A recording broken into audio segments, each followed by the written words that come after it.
Today's video is not going to be a remarkably positive one. It's going to be quite negative if I'm honest. Fury is one of the worst designs we have ever seen on a Magic the Gathering card. This card sucks. I really hate Fury. Like, absolutely hate it. And it's not just because I lost a game on stream to it last night and this morning. That factors in, but it's not the only reason. I think it's one of the worst designs of the last 5 to 10 years, but of course in that period we've had both Lurrus and Oko absolutely ruin multiple formats and be gratuitously overpowered far more than they thought. But there are some differences between Lurrus and Fury that I want to go into today's video. I want to talk about how free spells can be good in Magic if they have a perceivable downside. And I want to talk about how allowing mana dorks to allow you to curve into creatures is probably a good thing in some formats. I love playing decks like that. I feel like they're shadow banned from Modern right now. All that and more as I moan on and on about Fury. So if you don't want to hear me moan, just turn the video off. In the meantime, if you want to buy overpowered Modern Horizons cards or just cards in general, you can buy them from coolstuffinc.com. Click the link in the description below and get 5% off your order to help support the show. And don't forget, there's a link down there to whatnot.com as well, where you can follow me, get involved with my streams where I give things away and sell bits, and using the link in the description gets you £10 off your first purchase. Smash that link in the description below. The Modern Pro Tour went and by quite without much applause because I guess people don't really talk about much about Modern anymore. Commander is taking over Magic after all. The winner was Jake Beardsley on Rakdos Evoke, but the top 8 also included Mono Green Tron, Amulet Titan, Mono Green Tron, Temur Rhinos, and Temur Rhinos. Yeah, it wasn't that diverse for top 8. And the top 8 was basically the red-black Evoke deck, which I'm going to call Scam because it's called Scam. That's what we call it. I think colloquial deck names are good for the game, actually. I think removing flavor from the game in the purpose of trying to get people, new players, to be interested in decks and formats where they're $1,000 on ramping is dumb. I like flavorful names. So Rakdos Scam, Green Tron, Blue, Red, Green Rhinos, and Amulet Titan. Weirdly, I was rooting for Amulet Titan or Tron, Boogeymen of older Modern formats, because they were the old vanguard in this circumstance. And something that these top 8s show us is that Modern is dominated by cards that were printed in the last 5 years. From Fable to the Mirror Breaker to the One Ring to Orcish Bowmasters to Modern Horizons cards aplenty. The format is dominated by them, and it's hard to really sit here and moan too much about that. That's just kind of how Modern is now. But the one card amongst all of those that pisses me off the most is Fury. Fury is a 5-mana elemental incarnation. It's a 3/3 creature with double strike. When it enters the battlefield, it deals 4 damage divided as you choose among any number of target creatures and or planeswalkers. But most importantly, it has an evoke cost, where you can exile a red card from your hand to play Fury for free. Fury is part of a cycle, 5 elemental incarnations from Modern Horizons 2 that are all free spells, pitch spells, essentially. The red-black Scam deck that is dominant in Modern, over 15% of the metagame according to Goldfish at any one time, it plays 4 copies of Grief and 4 copies of Fury. I'll go into that in a bit more detail in a moment. That's more of a footnote in the whole general conversation of how Fury is kind of dumb. Now, the coolest thing about the pitch cycle is that Fury was the one panned in the spoiler season, in the preview season. A lot of people thought this card was the worst of the cycle, myself included. I did not see quite how good this card was, which is shocking to me, really, because after playing against it just a couple of times and playing with it a couple of times, it's very clear that it really hurts the kind of decks that I like to play. If you're new here or you haven't followed the channel for very long or seen much of my more sparse gameplay now, my favorite type of decks in older formats like Modern and Legacy are creature decks. Or more aptly, things like Death and Taxes and Hate Bears, where I'm playing green and white creatures that affect our opponent's game plan, allow me to shift Magic to be played on like an off-kilter, and then monopolize on that by beating my opponent's face in. Some of my favorite cards of all time are Thalia, Guardian of Thraben, Stoneforge Mystic, and Flickerwisp. These cards are the backbone of many a deck I've played across many a format, and they do all sorts of wonderful things, but this video is not about them. The one thing to keep in mind is that all 3 creatures you see on screen right now, all 3 of them die to one singular Fury. The problem with Fury is that it can kill multiple smaller creatures, making any deck that wants to play multiple smaller creatures quite bad. But then again, people have played Wraths and Pyroclasms and Wrath of Gods and Supreme Verdict for the longest time, right? These cards that get you a 3 or 4 for 1 have existed.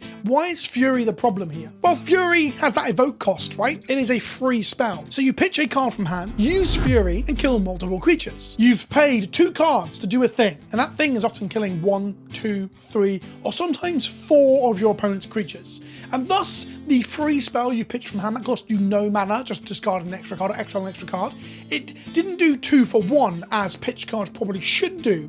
Instead, it did 2 for 3 or 4 things. Or in the case of the scam decks that are playing a 1 mana black spell to reanimate the creature that's just died, you're pitching, playing a black spell, playing a fury, getting 2 fury triggers, doing 8 damage divided as you choose for the low cost of 1 mana and 3 cards, getting a huge both tempo play because you're getting a 3/3 double striker for 1 fucking mana, but also blowing out your opponent in terms of card advantage. Let me draw your attention to a quite famous card, Force of Will. Force of Will is an omnipresent force, if you will, in Legacy and Vintage. I don't know why I'm laughing at that, that's a terrible pun. But it exists primarily because it is a way to keep the format honest. If you didn't have Force of Will in these truly older formats like Legacy, 1-turn combo decks would just dominate. They would glass cannon their way to victory across the format. What Force of Will allows you to do is pay an extra card and 1 life, pitching, so a pitch spell, to play Force of Will for free and counter a card that is the payoff for a glass cannon 1-turn combo deck. This means you get this rock, paper, scissors of decks that play Force keep the 1-turn combo decks in check, 1-turn combo decks keep the fair decks in check, and often the fair decks keep the Force of Will decks in check. That isn't quite exactly how Legacy works, but it's part of the intricacies of the format. It means that Force of Will is a necessary evil, but it's not oppressive or broken, even if it is one of the most played spells in the format. What you've got to remember is that I'm not championing that any card that becomes one of the most played cards in the format is format warping or format destroying. They can just be simply format defining. I don't think Brainstorm should be banned from Legacy unless blue decks are absolutely dominant, which they often are. I've discussed how Brainstorm and Brainstorm and Daze are targets, but I do think that Brainstorm and Force Will probably should exist in those formats. You've got to be able to play the cards somewhere. Keep a note of that though, because I think Fury and Legacy is actually fine. These cards have to have a home, and I think Fury's home could just be Legacy. But Force of Will feels terrible to cast. Often. Like, you will pitch a card and be upset that you're doing it. Or say upset. You're stopping your opponent casting their 8th of Isle or their 1-turn combo kill. So it's better than being dead or having your opponent have a huge advantage on board, so you want to do it. But paying 2 cards to their 1 should have a downside. It should feel bad. It's a conversation I had with someone recently who was saying Force of Will was the greatest counter spell I've ever printed. And I was arguing that I think Mana Drain and other ones are actually better. They often feel better and lead to a better advantage. A counter spell that draws you a card and gives you a card up or keeps you card, not agnostic, what's the word I'm looking for? Card neutral in a way. You counter their spell, but you still have a card in hand for it. Those are also good in like multiplayer formats like Commander, where playing 1 for 1, or in the case of Force of Will, 2 for 1 against a table of 4 people is dreadful for you in terms of card advantage as a discussion. So Force of Will is the absolute fucking the best of the best when it comes to discussing how pitch cards can feel very fair. They can be powerful, they can be useful, they can be necessary, but they feel fair. And in the case of the other 4 pitch cards, they all feel relatively fair. I mean, making a grief and then reanimating it immediately to double thoughts as your opponent have a kind of evasive attacking body on turn 1 is kind of dumb. It might be too powerful, but they are still inherently fair and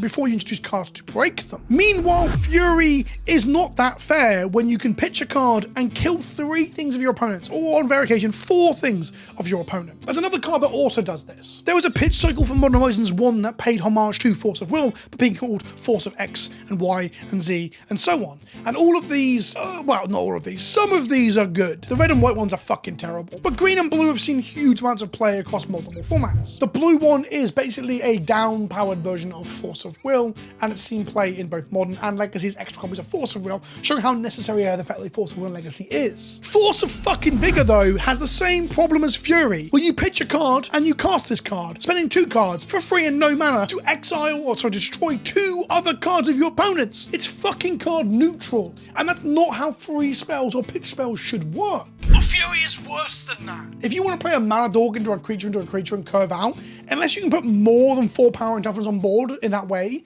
you're fucked. Fury is actually a powered up version of Pyrokinesis, an old 6 mana instant that has the same effect. You may exile a red card from your hand rather than pay Pyrokinesis mana cost, and it's 4 damage as you choose among any number of target creatures. This card is actually back-breaking for, let's say, for example, Death and Taxes in Legacy. This is a sideboard card that has been seen play in Legacy for years in decks like Goblins or Mono Red Prison or similar, because it helps you to blow out Death and Taxes and other creature decks. So why not make it 1 less mana, remove the flash element, unless you're talking to Twitch chat, who all think Fury has flash. Even to this day, people still ask me when I'm playing with it, why aren't you flashing it in? So we're removing the flash, dropping it by 1 mana, and putting it on a 3/3 double striking body.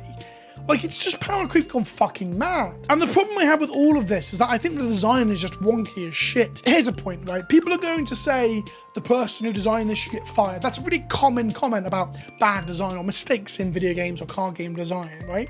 I don't think so, because everybody missed this. There's a potential chance that some of the advisors they had come in, they got some pro players to come in and advise on both Modern Horizons, and do it for Modern Horizons 3 as well, and did it for Lord of the Rings, is to get pro players or professional players to look at the cards and give them some advice. And historically, without naming any names, Wizards got people in, heard, worries, and ignored them for Modern Horizons 1. Not great. I'm not sure if Fury had that, but the point I want to get at is that myself and other players way better than me also missed that Fury was as good as it is during the previous season. There is an argument that the company making the game should probably playtest a bit more than, say, some guy who makes fucking videos in his office about the card game. And they also are a billion-dollar company, so playtesting is somehow an option there. Exactly how you go about doing that is a big open for debate, the conversation piece, right? But I don't think the original designer is truly to blame, because it's a misstep, right? And that's where I want to come back to that Luris example too. Luris feels worse in the sense that they absolutely fucked Magic on every possible axis because Companion was too good. But Companion was so out there and weird that kind of, you can see how they could have misstepped with something like Companion. Or in the case of Oko, Oko's not a new mechanic as such, turning people's stuff into food or pacifying people's stuff, but there's still a lot of weird space to explore there on a Planeswalker that can be missed. Fury feels harder to miss because it's just a strictly better version of an old spell that now has a body attached to it, but I get how mistakes can be made. I'd rather mistakes are made than the game be boring. It's something I've said on this channel many a time before, but that mistake was made a year or two ago now.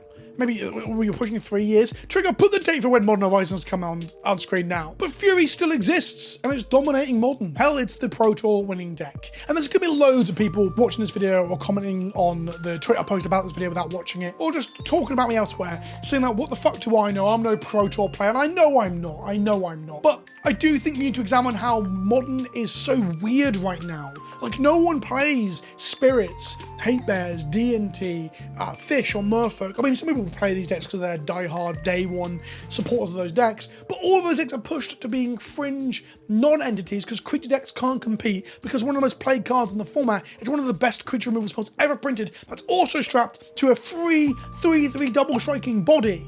Do you not see my point? Modern is held fucking hostage by this card. It's not defined. Well, I guess defining is one thing, and then when you go to being super defined, you become warped, I guess. We're getting into the semantics here. But like, Forcible defines Legacy. Fury warps Modern. I really wish it just wasn't in the format so I could play fucking Noble Hierarch. It makes me so sad that Noble Hierarch is basically shadow banned in Modern because Fury fucking exists. I genuinely believe the other 4 of the cycle, both Grief and Solitude, seeing quite a large amount of play. Endurance too. I think they're actually okay. I think Grief is pushing it. The Double Thoughtseize in Modern might be a bit too powerful, but the rest of them have that card parity element that I think makes them okay. Meanwhile, Fury's card parity is okay if everyone's playing creatures that trade 1-for-1 with it, like free rhinos and other power crept nonsense, or just not playing creatures at all. But curving out is not a thing anymore, except for perhaps Burn. Or I guess arguably you could say Yorgamoth kind of curves out into curving out to combo. I don't count combo decks in this whole conversation. So that's where I'm at. I've always hated Fury, but the more and more I attempt to go back to Modern, the more I hate it. Legacy feels significantly different. I just want to add this little cliff note on the end, because there are decks that ignore Fury so badly, more so than Modern does. Your combo decks like Storm, for example, and Legacy are much more powerful. That Fury isn't easily played as your main threat in your main deck mid-range plan in Legacy, because it doesn't do shit all to Reanimator or Storm or Belcher. It's so less impactful in some matchups. So it exists. Like, I've played Mono Red Prison with Fury in it, and Fury is still played in Mono Red Prison, but it's not the omnipresent force that it is in Modern, where creature decks were a thing. Spirits and Merfolk, and to a lesser extent Hate Bears, were a thing that people had to respect. They don't anymore because Fury's pushed them out of the format. I still feel absolutely blown out by a Fury in Legacy, but Legacy is the place where being blown out is kind of feels more normal. Sometimes you just don't have the draw to beat the turn 1 Grizzlebrand, for example, or if they're casting an Emrakul on turn 2. Those things happen in those formats. It's like a different kettle of fish. Modern feels like it should allow me to go Noble Hierarch into Loxodon Smiter. And that's just not a thing you can do anymore in Modern without getting completely fucking ruined. Anyway, this video is basically a rant about how I can't play my favorite decks in Modern anymore, but also how I just don't understand how we keep ignoring the fact that Fury is an absolutely obnoxious design.